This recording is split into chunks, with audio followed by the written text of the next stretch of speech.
In looking at repertoire that is asked for many auditions, not just professional auditions, but summer festivals, which a lot of students are getting ready for, Brahms 3, the Andante solo, is asked many, many times over.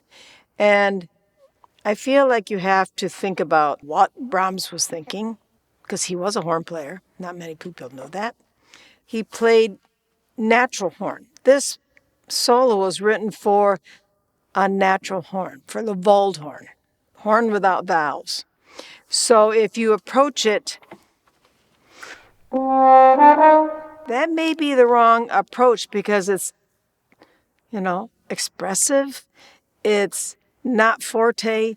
It's written piano. If you played it on the natural horn, it's a lower key.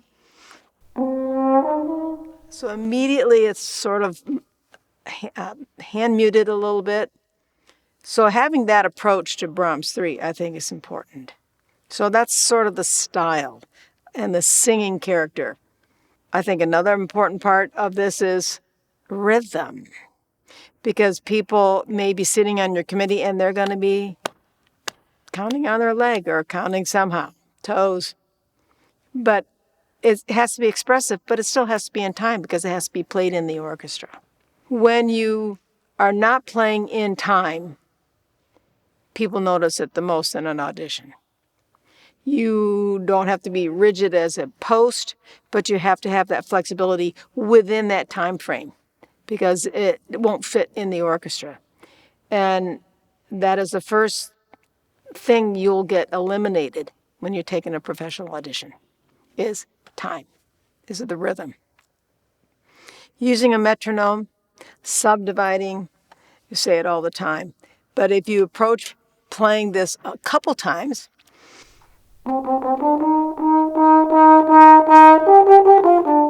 with all the subdivisions, you will get the idea that, the subdivisions actually help me phrase it evenly and not have a really quick crescendo decrescendo, which is written in the music.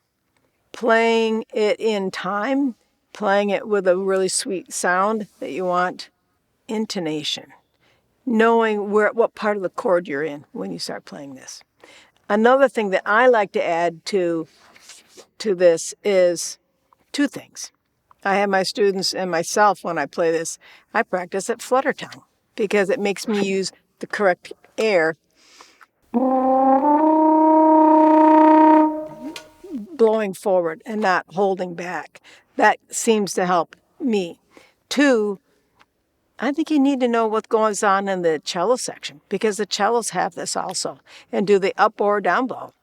And knowing that they start at down bow with hook bow and then they go up bow and then they change the bow shows that motion. And if you as a player can envision sitting there playing this with the cellos, it becomes more legato, which is part of the style that you really need to have for this beautiful solo, which you get to play it twice.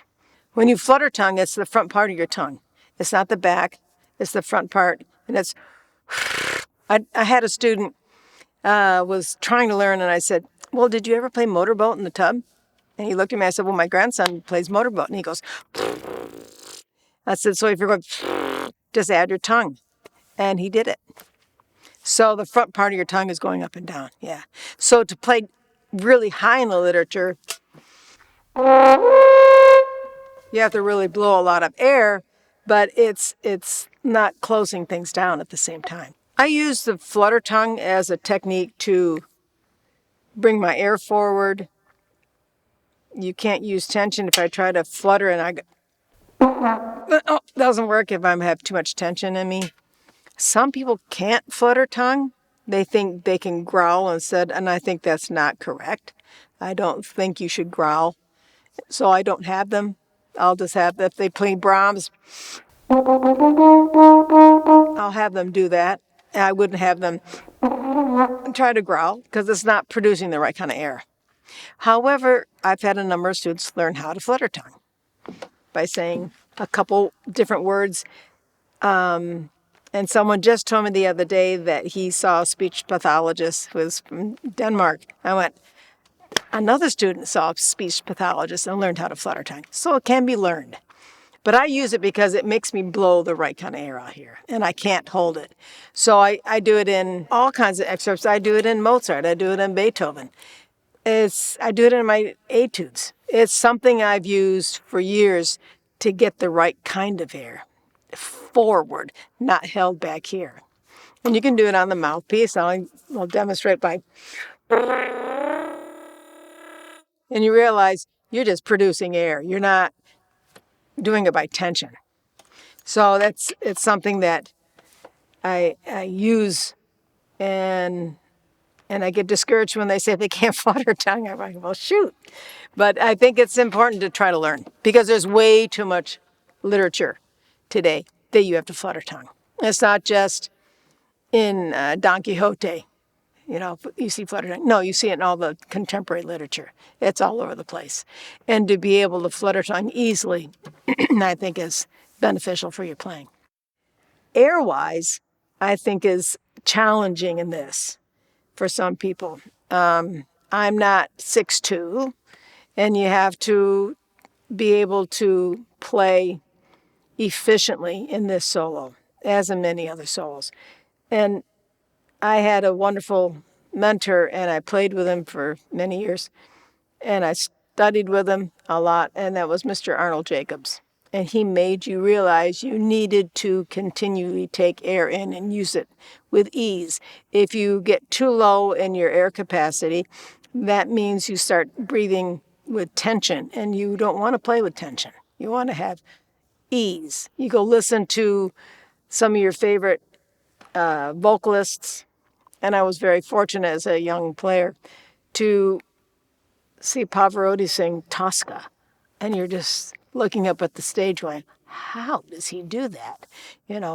Or Elena Koltrubis, who was a spectacular soprano. I just loved listening to her sing and watching her sing. And she has this huge voice, and she was not a very large person.